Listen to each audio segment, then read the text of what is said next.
Bien, más allá de los indicadores económicos, más allá del problema incluso del dinero, está el problema de las crisis que se generan en nuestras economías y en nuestra sociedad.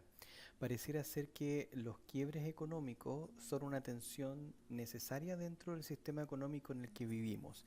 Sin entender las crisis, es imposible entender el sistema económico que nos plantea nuestra propia comunidad y que obviamente pareciera ser que aceptamos. Fíjense que el 40% de las crisis económicas, civiles o entre países vuelven a recaer dentro de los primeros 10 años de vida. Vale decir que las soluciones que se entregan a propósito de los grandes cracks económicos y que se han transformado posteriormente en crisis civiles o en guerras mundiales, vuelven a recrudecer antes de que pase una década. Esto no es azar, ¿no? Esto no es simplemente una mera casualidad y algo que tengamos que aceptar, sino que al contrario, es algo que debiéramos enfrentar y poder analizar desde una perspectiva económica o también desde una perspectiva más holística, como lo que hemos intentado hacer durante el curso. Así que comencemos. Hay tres principios sobre los cuales nosotros podríamos comenzar a fraguar una mejor solución a las crisis económicas como la del 29 y otras en las que evidentemente pareciera ser que nos farreamos la posibilidad de poder tener soluciones reales. No sé, obnubilados por el dinero y obnubilados por la capacidad que tienen las personas de gasto y de consumo, pensando en que no va a venir un mañana funesto, sino que todos los mañanas parecieran ser maravillosos. Una de las primeras cosas en las que fallamos es poniendo la política como la primera cosa a solucionar. La política nunca es lo primero. Si hay algo que nos hemos dado cuenta a lo largo de la historia es que ese farreo principalmente posterior a las crisis, posterior a las guerras, posterior a los grandes desastres, está en pensar de que lo primero que tenemos que hacer es poner coto en la administración política, en la administración de la gestión económica o en la administración de quien está al mando, ¿no? Es como si toda la culpa de las derrotas de la selección nacional fueran culpa solo de los entrenadores. Y pareciera ser que quizá hay que construir las soluciones a los problemas económicos y las grandes crisis económicas desde una perspectiva diferente, quizá situando a la política en un lugar diferente al que nosotros estamos acostumbrados a hacer, porque tanto la corrupción como el hecho de que hayan perdedores y ganadores dentro de las crisis económicas, dentro de las crisis políticas, hace poco viable y poco sustentable el hecho de poder satisfacer solo con la política a la solución. Los otros dos elementos es que no hay salidas rápidas para la seguridad y siempre que hay un ganador y un perdedor en las crisis, el perdedor nunca se reconcilia. Aquellas personas que pierden dentro de una crisis económica, dentro de una gran reforma o dentro de una guerra, no hay caso, no hay forma de que pueda uno pensar de que va a aceptar la situación de menoscabo en la que se queda y vaya a enfrentar desde ahí en adelante su vida, sino que va a tratar de dar vuelta nuevamente el sartén para poder quedarse con el lado bueno de la tortilla. Eso es evidente. Karl Marx ya nos decía que la historia de la economía es una historia de la lucha entre las clases sociales. Y es eso lo que ha llevado a las grandes crisis, no inicialmente, sino que constantemente dentro de nuestra comunidad. Otro elemento fundamental a analizar es que pueden existir o existen tres actores claves dentro de un escenario post-crisis económica. Uno, el apoyo internacional; dos, los donantes; y tercero, un gobierno limpio, un gobierno post-crisis. Hablemos primero de lo que llamamos la organización internacional. Es súper necesario dentro del mapa de lo político tener una actuación internacional, ya sea desde el Banco Mundial, el FMI o quien se organice finalmente para poder controlar lo que pasa en la finanza. Más que médicos sin fronteras, dentro de una crisis económica se necesitan contadores sin fronteras. Aquí es donde el default económico, es decir, el cese de pagos que tienen los países, requiere más de la contabilidad buena antes de que la buena voluntad.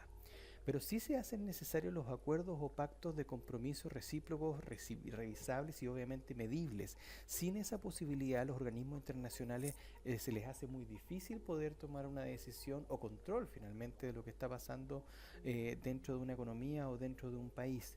Lo mismo ocurre con los donantes y los inversionistas, quienes al parecer parecieran ser más parecidos a las golondrinas antes que a las aves que se quedan definitivamente. Las migraciones volátiles de estos donantes hacen que sea muy difícil que estribemos en un gobierno limpio o capaz de manejar la situación post crisis económica. Quizá hay tres enfoques clave en un escenario post-crisis, y estos tres enfoques son los que a mí me interesa que a ustedes se les queden grabados, porque son básicos no solamente para el curso, sino para enfrentar la vida pública a la que nos vamos a ver sometidos en adelante, vale decir, enfrentar el empleo, los servicios públicos y sobre todo un gobierno limpio. El empleo es la pregunta que nos vamos a hacer pronto, en unos minutitos más. Pero nunca ninguna guerra o ninguna crisis social ha partido porque las abuelas estén muy enojadas, sino que se trata de hombres y mujeres jóvenes que no encuentran empleo. Quizá una buena alternativa sería encontrar ese empleo o crearlo desde la creación o la restitución de los servicios básicos sociales, vale decir educación, salud y obras públicas, que son los elementos centrales a los que la comunidad se ve sometida por una crisis económica y que necesariamente debe solventar una comunidad o una economía. Y por cierto, uno de los elementos más fundamentales es el del gobierno limpio. Sin un gobierno libre de corrupción se hace imposible poder controlar una economía y, por cierto, controlar las distintas crisis sociales a las que se ven sometidas constantemente en el sistema capitalista las comunidades. Para finalizar nuestra conversación de este semestre, nos preguntaremos si hay empleo para todos en el futuro, o será solo una situación en la que nos veremos enfrentados a una y otra vez ir reemplazando a piezas que son intercambiables dentro de esta gran matriz que pareciera ser inexpugnable y que no tiene ninguna forma de resolverse, que no hay una vía creativa para poder resolver el problema económico del pleno empleo. ¿Solo vamos a hacer eso? ¿Solo estamos enfrentados a esperar que en Yapo aparezca una oferta de trabajo? Yo siento que hay alternativas diferentes a esto. Hay algunas que nos pueden asustar, sin duda alguna, porque la situación de víctima es la situación más difícil de poder romper. Sin embargo, la posibilidad que tienen sobre todo ustedes que vienen recién saliendo del sistema de educación pública o el sistema de educación secundaria es la de enfrentarse al Leviatán. ¿Se acuerdan del Leviatán de los contractualistas? Enfrentarse a esta gran maquinaria, ese hombre solo que se ve abrumado con algo que nadie le enseñó ni le explicó cómo funcionaba en el futuro. Eso puede abrumarnos y puede incluso asustarnos, ¿no? Nos puede dejar perplejos, admirando y obnubilados con esta gran maquinaria que pareciera ser que en cualquier minuto nos va a tragar. Yo siento que hay menos temor de parte de la generación de ustedes a la que, por ejemplo, la que tenía la mía, en la que se veían con menos capacidad y con menos herramientas de enfrentarse al mercado. La única invitación sí que realiza la sociedad o la economía actual y la del futuro a ustedes es la de poder concentrarse en no ser piezas intercambiables, sino en ser capaces de crear nuevas formas de enfrentar el mañana, nuevas formas de enfrentar no solo la humanidad, sino también la capacidad de producir y de generar riqueza. Recuerden que el mayor desafío de los países y de las personas no está en la generación de la riqueza. No es solo eso lo que debe hacer una comunidad o lo que debe hacer una sola persona. Eso pareciera ser una cosa bastante sencilla y que hemos aprendido a realizar en los últimos 300 o 400 años. El gran desafío que tiene una economía, que tiene un país, está en la creatividad, en la capacidad de generar respuestas diferentes a las mismas preguntas de siempre. Lo que llamamos innovación es parte de esa fórmula novedosa, creativa y sobre todo multidisciplinaria para poder entender y resolver los grandes problemas de la comunidad. Esas soluciones evidentemente van a asustar a sus pares y obviamente a las personas que son más viejas que ustedes, como yo, por ejemplo.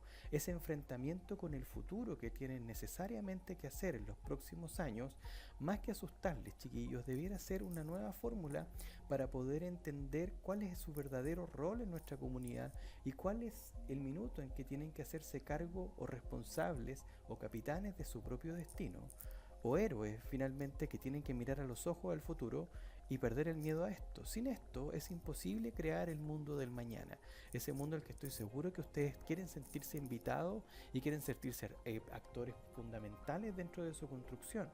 Sin esa capacidad sería muy difícil que cualquiera de ustedes pudiese avanzar un paso en la vida que viene. No es una vida simplemente que se espera de ustedes estén sentados contemplando la televisión o jugando videojuegos retrógrados. Al contrario, la invitación y el desafío fundamental para ustedes es darle una vuelta de tuerca a todo lo que hemos pensado, a todo lo que hemos conversado y crear una alternativa diferente a la que están viviendo hoy y la que quieren vivir sus hijos en el mañana. Ustedes son la única respuesta a esto.